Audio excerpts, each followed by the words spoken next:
جو اللہ سے ڈرنے والے ہیں، جو اللہ کے نیک بندے ہیں، جو اللہ کے قریب ہیں، جن پر اللہ راضی ہے اور وہ اپنے رب کی رضا میں خوش رہتے ہیں، کیا میری زندگی میں کوئی ایسا دوست ہے؟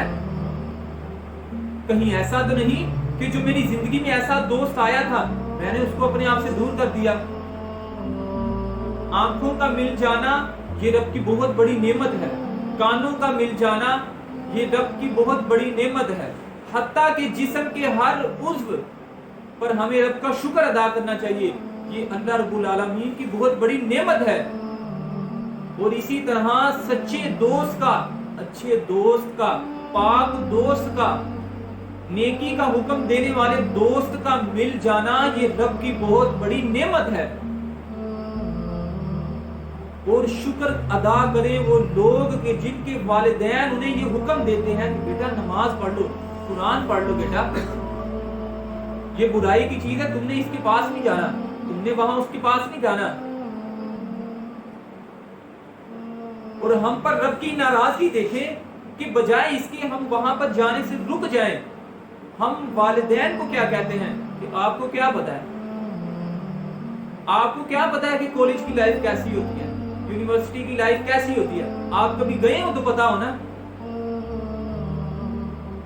صحبت صالح برا صالح کنک، صحبت طالح برا طالح کنک، کہ نیک لوگوں کی صحبت بندے کو نیک بنا دیتی ہے، اچھے لوگوں کی صحبت بندے کو اچھا بنا دیتی ہے، اور برے بندے کی صحبت بندے کو برا بنا دیتی ہے۔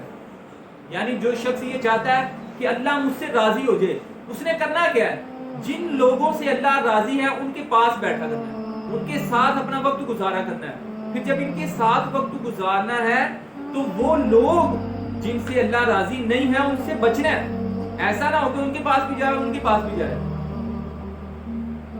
جن لوگوں سے اللہ پیار کرتا ہے ان کے پاس جانا ہے ہم نے، اور وہ لوگ جن سے اللہ راضی نہیں ہے، جن کو اللہ نے، جن لوگوں نے اللہ کو ناراض کیا ہوا ان کے پاس بھی نہیں جانا، ان سے بچنا ہے۔ فائدہ کیا ہوگا کہ ان کی وجہ سے، ان کی نسبت کی وجہ سے اللہ رب العالمین ہمیں بھی معاف فرما دے گا، ہم سے بھی راضی ہو جائے گا۔ اللہ کی جو انبیاء کرام ہیں، ربی حبلی حکم و الحقنی بالصالحین، حضرت ابراہیم علیہ السلام دعا کرتے ہیں یا اللہ مجھے صالحین میں سے کر دے۔ اور آپ ہسٹری اٹھا کے دیکھ لیں، جتنے بھی اولیاء اللہ ہیں، جتنے بھی اللہ کے نیک بندے ہیں، جتنے بھی اللہ کے دوست ہیں، انہوں نے اپنی زندگی کے کتنے سال نیک لوگوں کی صحبت میں گزارے۔ ایسا نہ ہو کہ بندہ کہ میں تو بڑا ہی نیک ہوں، مجھے تو کہیں جانے کی ضرورت نہیں، میرے تو بڑا کوئی نیک نہیں ہے گا۔ یہ نیک ہونے کی علامت نہیں ہے، یہ شیطانی وسوسہ ہے جو بندے کو غرور و تکبر پہ ابھارتا ہے۔ دو باتیں ہیں۔ نمبر ایک، اللہ نے فرمایا کہ ایک متقی بن جانا ہے، اور نمبر دو پہ فرمایا کہ جو اللہ کے نیک بندے ہیں ان کے ساتھ ہو جانا ہے۔